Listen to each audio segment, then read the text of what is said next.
Okay, this is, as you can easily see, this is the slide showing the mission 6 Vous main voyez ici les objectifs principaux de la mission 6.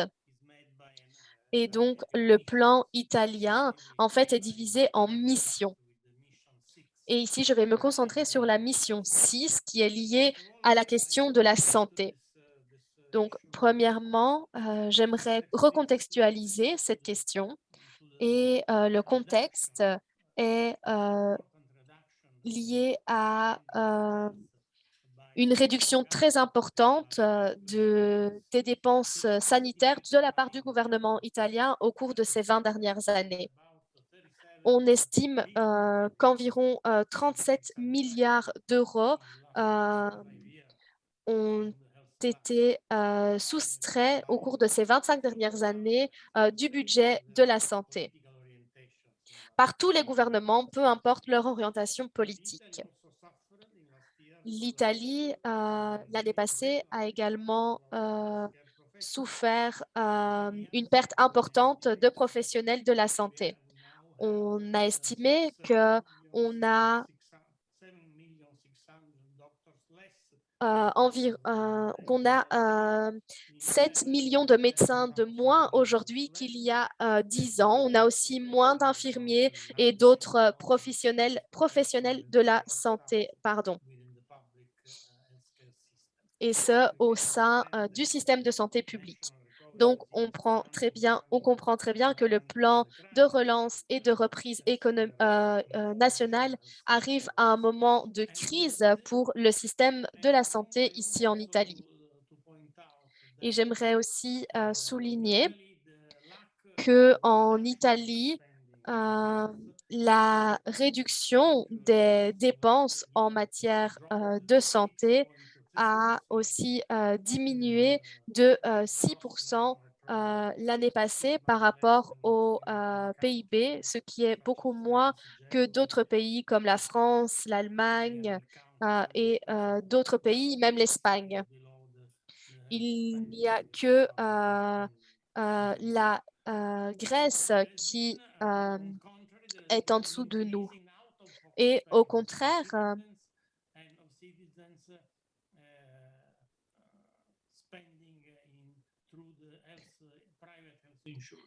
il y a eu plus de citoyens qui ont souscrit à des assurances santé privées. Et comme vous le voyez ici, le système de santé est basé sur la gouvernance régionale et donc la santé est aux mains des gouvernements régionaux et dans certaines régions, la privatisation a été très importante et principalement dans ma région d'origine d'ailleurs, la région de la Lombardie, qui est la région la plus riche. Et lorsque l'on parle de privatisation en Italie, on doit considérer que les services privés sont en fait financés par des fonds publics presque entièrement. Et donc, cela implique que les fonds publics paient les services privés. Donc, voilà. Maintenant, la pandémie a mis en avant de nombreuses failles du système de santé en Italie, principalement pour les soins de santé primaires et les réductions de dépenses pour les hôpitaux. Et à nouveau, la Lombardie a été extrêmement touchée par ces réductions, ces coupes budgétaires.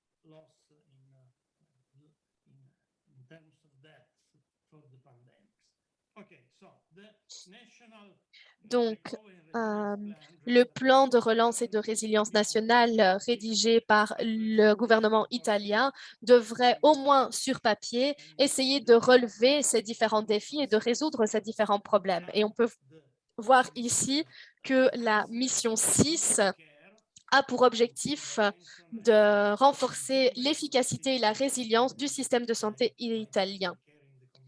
Et donc, on peut voir ici une plus grande prévention, des meilleurs soins de santé primaires une meilleure intégration des services hospitaliers dans le système de santé. Et puis, on souligne également le rôle de la communauté dans le système de soins de santé, en améliorant notamment l'intégration entre les hôpitaux et les territoires. On veut aussi faire le lien avec les services sociaux. On veut également renforcer les soins à domicile, principalement pour les groupes vulnérables et les patients atteints de maladies chroniques, grâce au développement de techniques de suivi à distance, par exemple la télémédecine et l'automatisation à domicile. On veut également une certaine équité en matière d'accès aux services de santé, en assurant l'homogénéité des soins de santé à travers toute la population. Et on veut également avoir une composante de santé, d'environnement et de climat en renforçant l'efficacité et la résilience du système de santé face aux risques climatiques et environnementaux. Diapo suivante, s'il vous plaît.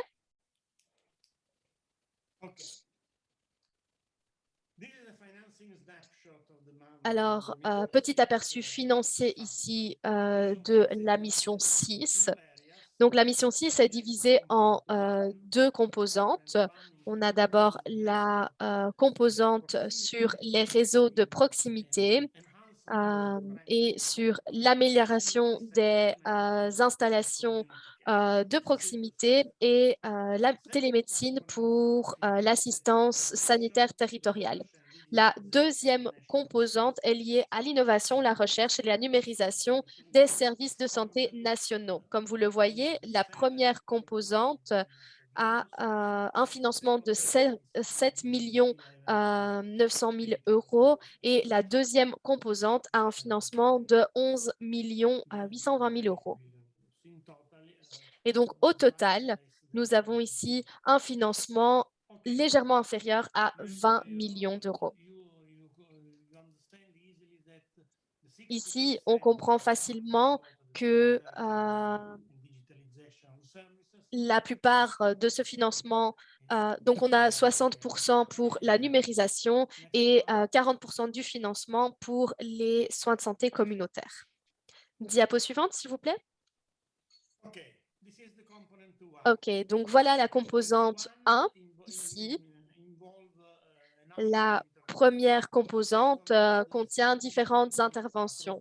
Premièrement, l'établissement de maisons de santé communautaires qui visent à améliorer les soins de santé primaires intégrés aux services sociaux pour la population dans les différentes régions.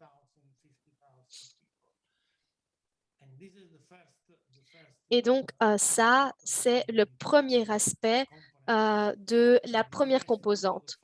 Donc, avec un investissement de 4 millions d'euros.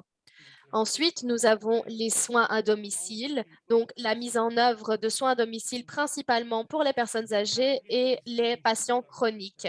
L'objectif, c'est d'offrir des soins à domicile à environ 10% de la population italienne à travers le pays, avec un financement d'1 million d'euros. Et puis, nous avons ici les installations sanitaires intermédiaires et les soins de santé intermédiaires, donc ce qu'on appelle les hôpitaux communautaires,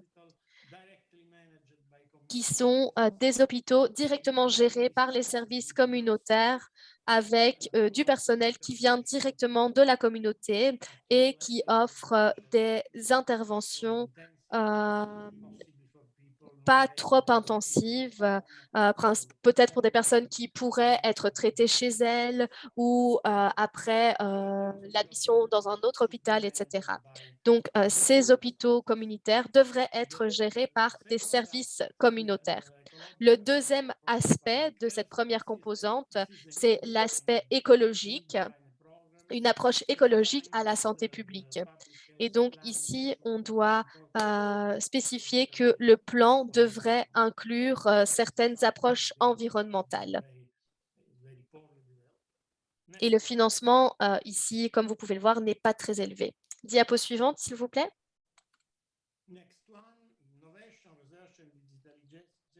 Alors ici, nous avons la deuxième composante sur l'innovation, la recherche et la numérisation des services de santé nationaux. Cette composante est composée de différentes interventions. Donc, nous avons notamment la mise à jour technologique et numérique de l'équipement. Donc, on a ici la mise à jour numérique du parc technologique des hôpitaux, l'amélioration des technologies hospitalières grâce à l'innovation et à la recherche, notamment l'amélioration du caractère antisismique des infrastructures. On veut aussi renforcer les outils pour la collection de données, le traitement de données et l'analyse de données. Et le dernier aspect, c'est le renforcement et l'amélioration de la recherche biomédicale et la gestion aussi des compétences professionnelles et de la formation professionnelle. Donc, qu'est-ce qu'on peut dire? Eh bien, en principe, certains aspects sont très positifs. Mais ce que j'aimerais dire ici, c'est l'établissement, j'aimerais me pointer du doigt l'établissement des centres de santé communautaires qui doit être une priorité pour le moment. Cependant, il y a énormément de critiques aujourd'hui par rapport à la manière dont ces objectifs sont considérés. Premièrement, il y a un problème important, l'amélioration des soins de santé primaires et l'établissement de maisons communautaires et d'hôpitaux communautaires pourraient ouvrir la porte à une privatisation encore plus forte des services. Pourquoi? Eh bien, parce que l'investissement offert par le plan de relance et de résilience nationale, ce sont des investissements pour les installations et pour les technologies. Il n'y a aucune disposition dans le plan de relance et de résilience nationale pour l'investissement dans les ressources humaines.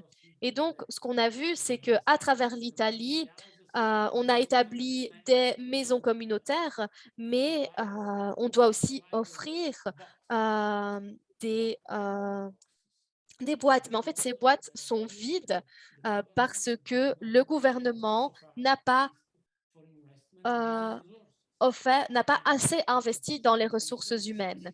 Et dans certaines régions, la mise en œuvre de ces infrastructures pourrait être réalisée en collaboration avec des fournisseurs privés.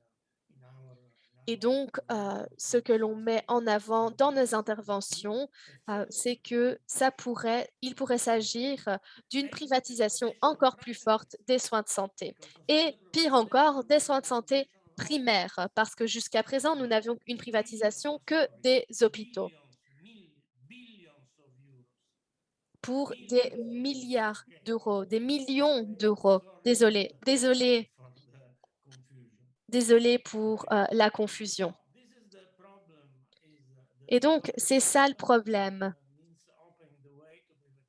c'est que ça ouvre la porte à la privatisation des soins de santé primaires. Et donc, les municipalités, les autorités locales et les différents mouvements sociaux demandent à ce que ces maisons, ces hôpitaux communautaires soient des infrastructures publiques. Le deuxième aspect que j'aimerais aborder ici, revenons à la première diapositive, s'il vous plaît.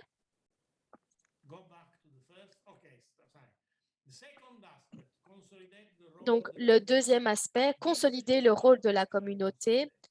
Euh,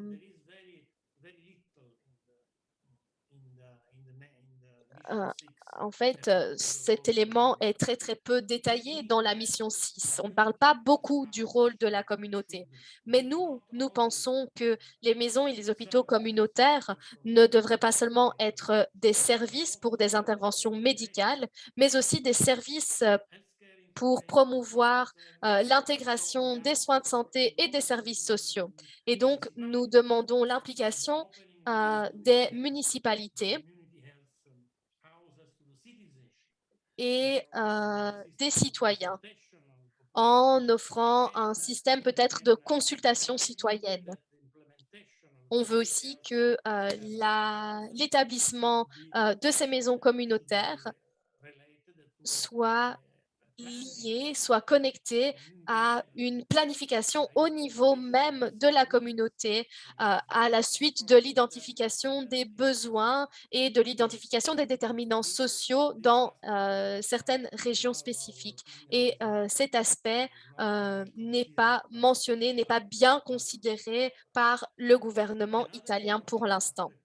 Un autre aspect important et un aspect essentiel, c'est le rôle des médecins primaires qui offrent des soins de santé primaires dans ce changement de paradigme ici.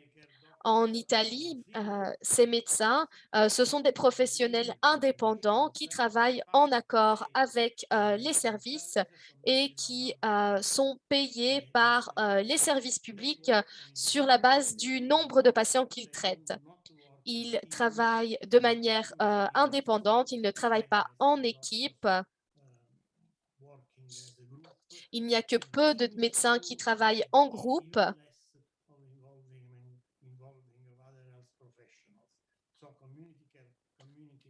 Et donc, ces médecins travaillent chacun dans leur bureau et ne collaborent pas entre eux. Donc, il n'y a pas d'indication pour l'instant d'une implication forte de la communauté ni des médecins dans la communauté. Donc, ça pourrait être très, très difficile de mettre en œuvre tout cela sans un véritable changement de paradigme. Ce que j'aimerais dire aussi, c'est qu'il y a une volonté de changement en Italie et il y a une demande vers de passer justement à ce genre de modèle communautaire. Et il y a aussi une demande pour que les médecins deviennent des employés des services publics et ne soient plus des professionnels indépendants. Et donc, on peut voir que le programme de la mission 6 en lui-même n'est pas assez pour changer les soins communautaires, à moins que l'allocation du budget de l'État à la santé change lui aussi, parce que l'investissement dans les ressources humaines demande un changement du budget actuel de l'État. Et pour l'instant, nous ne voyons pas de changement dans cette direction. Nous ne voyons pas de volonté dans cette direction au sein du gouvernement non plus. Donc voilà pourquoi je parlais de ce risque accru de privatisation des soins de santé primaires. Merci. Et voilà, je finis maintenant. Donc, les risques principaux, c'est le manque d'implication de la communauté, le risque de privatisation et le rôle un peu problématique des médecins communautaires. Voilà, c'est tout pour moi. Merci. Merci, Angelo.